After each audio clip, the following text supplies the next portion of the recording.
Saul and his wife Pilar have founded ARMONIA, and the coolest part about it is the whole concept is walking alongside the poor. It's all about how do we create sustainable centers where people can come together, create community, and we can create actually a better life for them, not only them, but then also their children, their children's children, and even beyond that.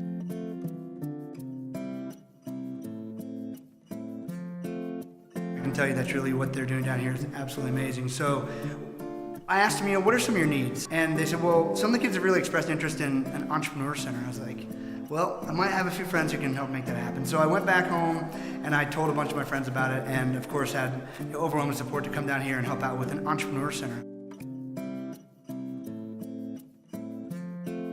When I heard about ARMONIA, when I heard about Soul Cruise, I kind of liked the idea of learning about what they did.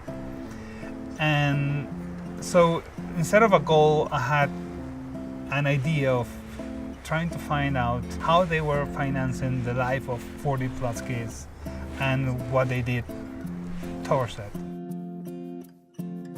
When Luis said he wanted to come to Mexico, I was like, thank you, we need more Spanish-speaking people. Luis speaks great Spanish, and he's just such a great guy. He really wanted to come down and help. He doesn't live far from here in Venezuela, and he knows what these conditions can be like, and he was just really amazingly helpful to have around. He bonded really well with the kids and the staff and just everybody at ARMONIA. I know they really appreciated having him around, and his insight being another person from Latin America who was able to make a successful living for himself and become an entrepreneur. So and he, of course, helped with the donations of time and money to help us get this Entrepreneur Center built, as well as to make the movie that's going to impact these kids' lives, but also the most exciting thing is going to impact the lives of many kids for generations to come. When you work on the culture, when you work on the minds of the person, when you work on creating a generation that actually knows how to work, the whole community changes, and it's something that we need to work on.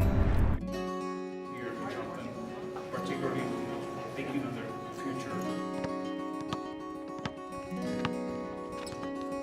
In ARMONIA, we were fighting against poverty in a different way. Yeah, not giving them everything, but working with them, together with them.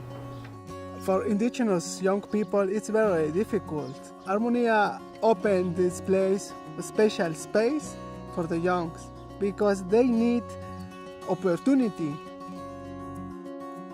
They didn't have shoes when they were growing old. They were growing. They didn't have education. Their parents didn't have any education, and now you're talking about kids that want to go to college. So something changes along the way, and it's the mindset inside you, the mindset of what now you want and how you're going to attain it.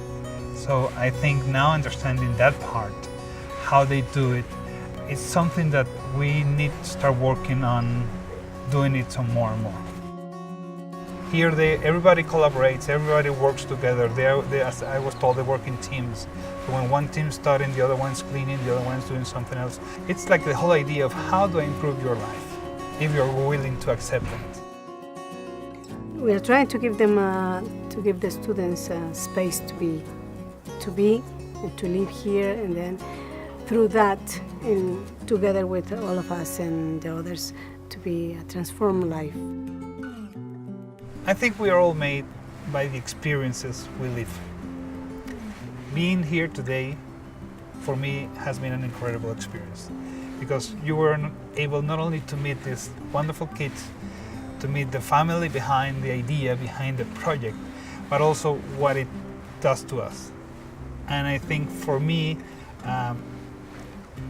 I told one of the kids, you are teaching us some important lessons today. Being transformed, thinking different about life, they can have a different future for themselves, and not only for themselves, but for the villages as well. What we offer is another possibility out of this cycle of poverty. When people start not feeling isolated but as part of a community, when people stop feeling helpless, then they start dreaming in a better future and they start changing themselves.